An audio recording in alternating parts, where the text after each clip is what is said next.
again with another video, and in this video I am going to talk about two very famous Anglo-Saxon poems.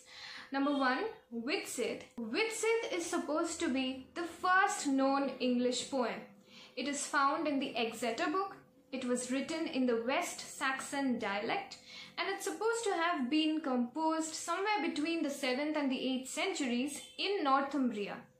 It is extremely pagan in nature, and in that way it gives us a fascinating glimpse of the pre-Christian Germanic Anglo-Saxon world. The world of barbaric wanderings and conquests is very well sketched out here. Now, the content of the poem Widsith basically revolves around the experiences and sensations of a Scop or a minstrel, and in that way it's autobiographical in nature. But the poem as we have it is not a homogeneous text. Some lines of the poem seem to be later interpolations, meaning they have been later added to the text and they did not belong to the original text. They were probably later added by the Christian clerks who made copies of these texts in order to preserve them. Without further ado, let's jump straight into the plot of Widsith. Now, what you need to keep in mind when you're reading Widsith is that the word Widsith literally translates to the far wanderer. So, as the name suggests, Widsith was a wanderer. He was a Scop, a minstrel who went around from one court to another, entertaining the lords over there. And what he talks about in this poem is the various people who he has met in course of his travels, the names of the lords he has met, and how they have showered him with admiration and rich presents and gifts and gold and other things. This poem might be autobiographical in nature, however, this is not an autobiography, and there are reasons for that. In one place, Widsith mentions Eormanric, the Gothic king who died in 370, and then in another place he mentions Alboin, the king of the Lombards, who died in 572, and Widsith seems to have met both of these kings. Now, it's not possible for a person to meet both these kings who lived centuries apart from one another. It's almost over 200 years. Eormanric died in 370 and Alboin died in 572. That's more than 200 years. So it becomes very clear that Widsith had not visited both of these kings. He couldn't. A human being couldn't possibly have visited two kings who lived centuries apart from one another. So more than it being an autobiography, Widsith was a poem basically about the different Germanic heroes, naming the different Germanic heroes. It was like a compilation of all the different Germanic heroes that the Anglo-Saxon world were very familiar with, and in a way paying homage to these heroes by talking about how generous they were. So some of the names of these heroes that Widsith mentions in this poem are Offa, ruler of the Angles; Alboin, ruler of the Danes; Theodric, ruler of the Franks; Tile, who ruled the Rondings, and so on and so forth. And about all of these different people, he only has nice things to say. He only talks about his experiences with all of these different people, and he describes. The poem is a very descriptive poem where he describes the different scenes, the different locations, the courts of these emperors. There are very flamboyant descriptions of whatever he sees. Now, it is not necessary for you to remember all of the different names of the heroes that he mentions in the poem, but just remember one of them, and that is Offa, the ruler of the Angles. Offa is important because Offa was like a legendary hero of these Germanic people.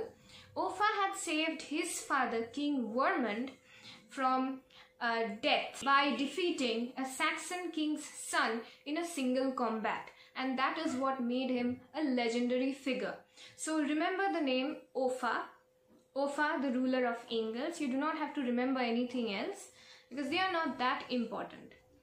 And the poem ends with the poet glorifying his art and telling his readers that how his art has always brought him a ready welcome.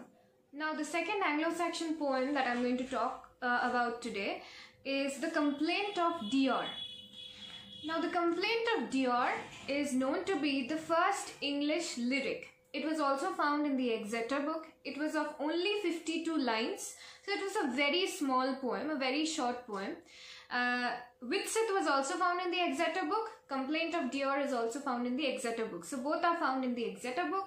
This poem is also about a scop or a minstrel, but there is a marked difference between this poem and Widsith. Both are about scops and minstrels, but there's a very big difference between the two of them. Because from this poem, from the name of this poem itself, you can understand Complaint of Deor. Deor was the scop, the minstrel, and he had a cause to complain about. Now, what is that cause? Widsith was a very happy poem. It was about a minstrel who only had good things to say about the lords, who had showered him with gifts and generosity, admiration, greetings, everything that he could ask for. But what happened to Deor was that Deor used to be a court minstrel of a lord who used to be very lavish and generous to him.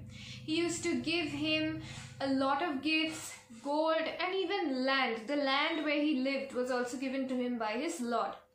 But what happened one day was that there was this rival poet who came to his lord. His name was Eormanric, and the lord was so impressed by this new poet that Deor was ousted from the lord's kingdom, and even the land that was given to Deor was taken away from him and given to Eormanric, the new poet who was the rival of Deor. So this is what Deor complains about, and that is why the name of the poem is the Complaint of Deor. He complains about his unjust dismissal. Now the entire poem is not about this incident, not about this experience that Deor suffered, but about different characters from Germanic legends who have also gone through misfortunes, terrible misfortunes. And we have several such names in this poem. Number 1, Matilda, Lady of the Geats. So what happened to Matilda was that she was betrayed in love.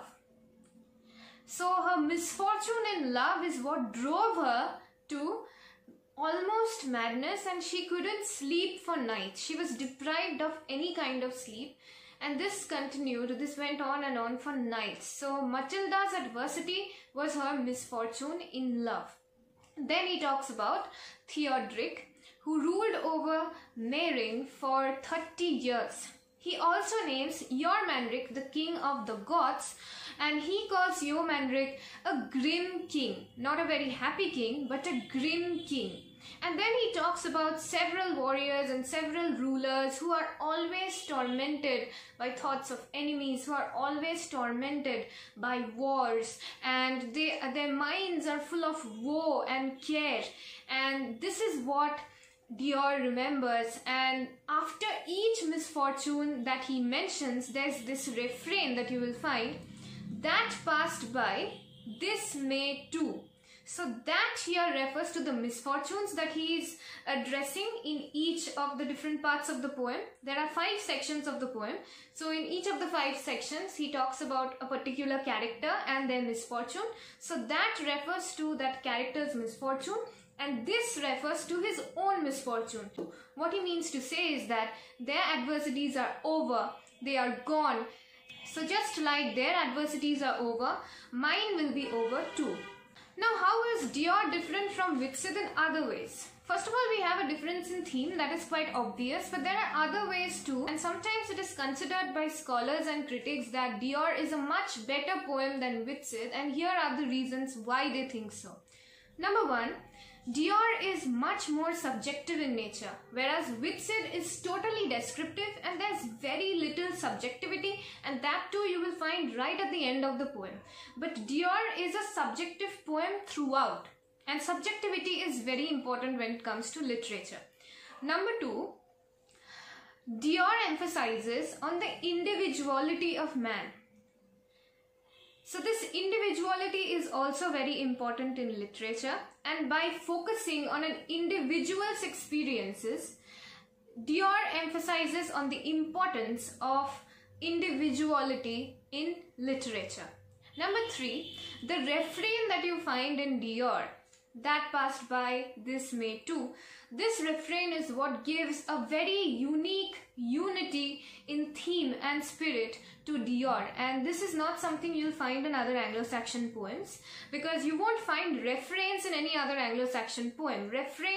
This refrain is very particular to Deor, and Deor is the only poem that has a refrain as effective as this one, that unites the entire poem, that unites all the different episodes that he mentions in the poem into one. From the plot of the poem, it might seem that Deor is a very pessimistic poem, but it's not a completely pessimistic poem, because the message of the poem, that passed by this May too, the refrain that is being repeated throughout, is a very optimistic one. It's not like Deor is dwelling on his misfortune and, wallowing in self-pity. Nothing like that happens. He faces his misfortune with a very positive attitude. Some scholars have said that it is kind of a resignation to fate, a stoic acceptance of the misfortune. But the message of the poem remains the same, and that is that their adversities have passed and mine shall pass too. So he is not dwelling on his adversity, he is not dwelling on his misfortune, but he is moving on. And then there's also this message that pervades the entire poem, that woe is the weal of God. Woe is the weal of God, and it is sent in your life for a reason. So if you suffer a misfortune, you suffer that misfortune for a reason. God has intended that you will suffer that misfortune, and it will all be for a reason. And there's another message, that is, our misfortunes are of this world and therefore they are temporary. Everything that exists in this world has an end. They are not permanent. So my misfortune is also not permanent. It will also have its end. So that's it for this video. See you soon in the next video. I hope this video was helpful to you. And if you feel like you've learned something new from this video, definitely do like my video. Leave your comments down in the comment section below. Share it with your friends who you might think will benefit from this video. And do not forget to subscribe to my channel for more such videos in future. Thank you.